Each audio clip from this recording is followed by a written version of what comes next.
Je vous ai promis une petite visite dans un jardin à Évreux, le jardin de François Simoner, qui est un passionné et un créateur. Eh bien, c'est Christiane Lablancherie et Patrice Cornili qui nous emmènent dans ce jardin extraordinaire.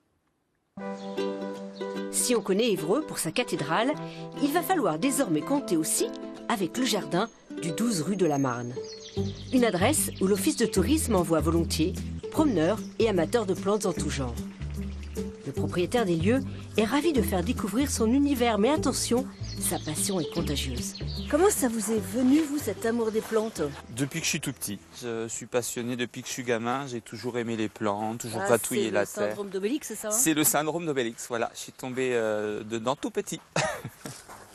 Plus de 1000 plantes cohabitent ici, certaines très surprenantes. On a l'impression qu'elle a été plantée à l'envers. C'est une plante qui est très très rare. C'est un Pseudopanax ferox. Donc le nom évidemment est un peu barbare, mais c'est une plante qui est vraiment, on dirait une plante préhistorique, c'est curieux. L'Ébrouici a commencé son jardin il y a 10 ans, le temps de tester des espèces adaptées au climat, comme ce kaki, plutôt inattendu en Normandie. Cet arbre a à peu près 25 ans et on l'a planté il y a que 6 mois. On l'a planté déjà de belle taille pour qu'il crée tout de suite du volume et qu'on ait l'impression qu'il est là depuis 20 ans alors qu'il a 6 mois. Paysagiste de formation, il s'est spécialisé dans la création de jardins et on fait appel à lui aussi bien pour aménager quelques mètres carrés qu'un parc en mal d'inspiration.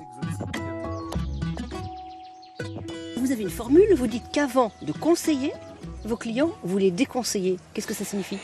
Oui, parce qu'on s'aperçoit que les gens ont souvent des idées et souvent c'est pas approprié pour eux. Donc je préfère déjà plutôt les déconseiller et après voir un petit peu par rapport à leur envie, à leur environnement, quelque chose qui dure, qui ait peu d'entretien. Et c'est mieux parce que souvent on part dans des choses qui sont inaccessibles et qui leur conviennent pas. Oui, bonjour. Très important, la première visite chez le client. Elle est gratuite.